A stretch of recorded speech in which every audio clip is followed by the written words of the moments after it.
folks, it's Carl Eddington back here again, and I'm sat here with my cup of tea and my E-bomb as usual, and to talk about, well, I think you can see, helmets.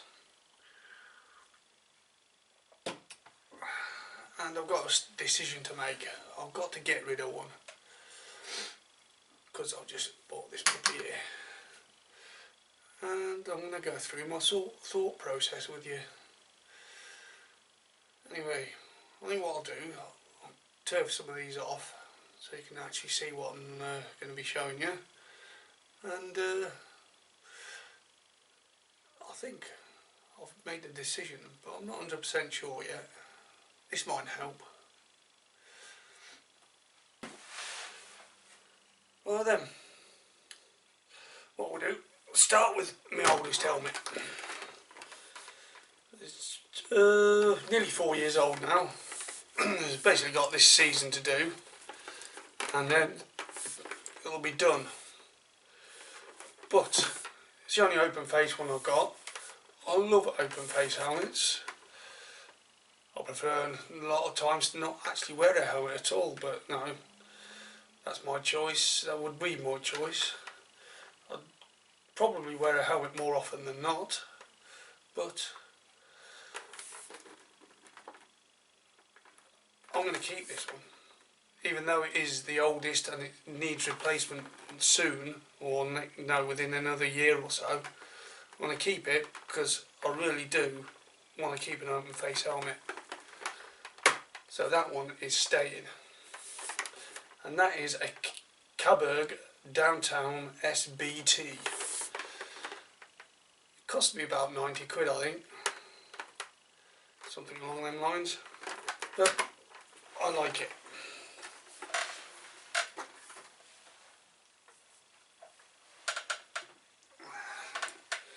Next up, yep, it's a little helmet. I think it's a little helmet anyway. It's either little or Aldi. Cost me about 40 quid, and it's about 2 and a bit years old. And it seems a good sturdy helmet. Flip front.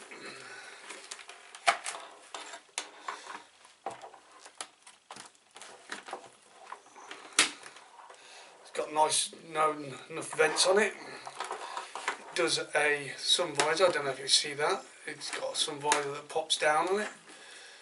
Downside, it hasn't actually got pin lock, and they don't do pin lock visors for it. It's a basic helmet. It's actually got some rust coming through there on the back vents, but I've not seen before. But there you go. So that could be a candidate for going.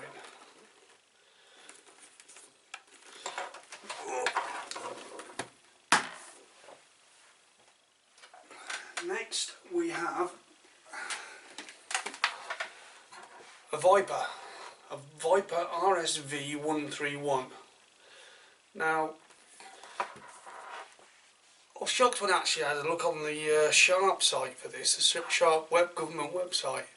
I mean, because this helmet, it's got the British Motorsport label on the back, which means it's you can actually use it on a racetrack, even though it is flip front and a system helmet.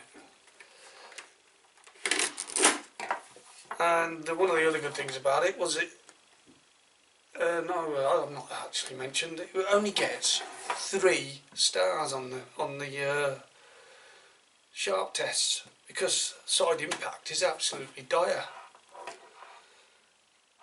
They don't do the Crivet helmets because obviously they've not bought one, but I wish I would, just to see how good they actually are for 40 bloody quid. Because if you go on that website, I tell you what, you'd be surprised at some of the helmets that actually get 5 stars. I mean, and some of the helmets that actually get really bad markings. it's amazing. Like now you can actually buy a 300-400 quid helmet and it only gets 2 stars for safety. I mean, what's that all about? Yeah, so they might actually be better made and better quality and stuff like that. But it's all about protecting your dome, isn't it?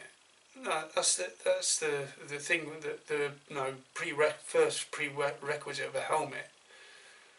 So I don't know where these manufacturers are supposedly doing all their testing and whatever, but there you go. Anyway, this Viper, it's bloody noisy. It cost me 150 quid. Recommended retail at the time was 200 quid with the Bluetooth in it. And I've had it less time than I've had that, and it's fallen to bits. I mean, round there, don't know if you can see it, but it's, no, the stuff's coming away. There's actually a split where the stitching's come undone and then lining round the back there. This bit here started splitting. I wasn't overly impressed with the Bluetooth sound quality either. It was very noisy and buzzy. And you can't get pin lock for them. They don't do them. But it cost me 150 quid, so and it's only a year and a half old, and where that was about 2 and a bit years old. And I'm sort of loath to get rid of it because it cost me 150 quid and the retail is 200 quid. Downside is, like I said, 3 stars on the tests. No, I just don't know. So that one is a definite possibility for going. I've ripped the Bluetooth out of it, but it's a definite possibility. Oh, another problem with these two is the distance here. The reason I actually wear flip front helmets is because I get slightly claustrophobic in them because it's all closed in. And you know, when I stop and whatever, the first thing I do is open it up and and no, also you can, some places don't let you wear your helmet when they get fuel. You know, you got a valid thing saying my face isn't covered. So that's the reason I wear flip front. And now what I've done, I've bought myself, it's a Caberg Duke. Now on the Shark website, this gets 5 stars for the impact tests. Another good thing about it is that there is a lot wider than those two are. I don't feel quite so claustrophobic in it. Also, it comes with pin lock. Recommended retail for these is 144, and I got this for 115 delivered. Bargain. It's got the visor, sun visor thing, which is good. And the good thing about this one is you put it up and you can lock it. It locks up, so you can actually ride around with it up. Not that you do that at speed anyway, because it would back your head off. But round town and stuff like that, when you need good vision, that is an excellent helmet. Plus the fact it's nowhere near as noisy as these two are, which is excellent. It's gone from a roar to like a rustle. So I think that is going to be a good helmet. I just hope it doesn't fall to bits like this Viper one is.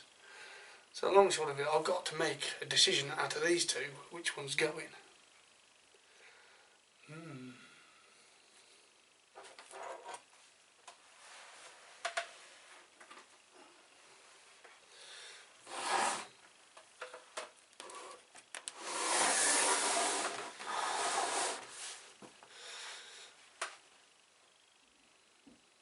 sat here looking at them. I must admit, because it's black, I prefer the look of the Viper. I'm not a great fan of different colour helmets. I just had to buy this one, you know. It just happened that I needed a helmet because I only had the open face one, because I'd had a smash on the other one and it was wrecked, so I couldn't use it. Both need new visors because they're a bit scratched and horrible. I think I'll have a look online now to see which one I can get the visor for easiest, because that's going to be a decision, isn't it? And then make a decision. I wish they'd done the sharp test on this one. It's a shame. It'd probably come out low though. Right, I'm going to go online and have a look. Right then, so I've been online and my decision has been made for me. I can't get any fresh visors for this thing, or new visors. I've had a look around. They're even actually selling these helmets for 20 quid from Germany. I think they're actually made in Germany. So, and 25 quid for a visor for this thing, or 12 quid, you know, if you go for the cheaper ones. So I think the Krivet helmet's gonna go. Well, on that, it's Carl the Dingbat signing off. Toodle pip.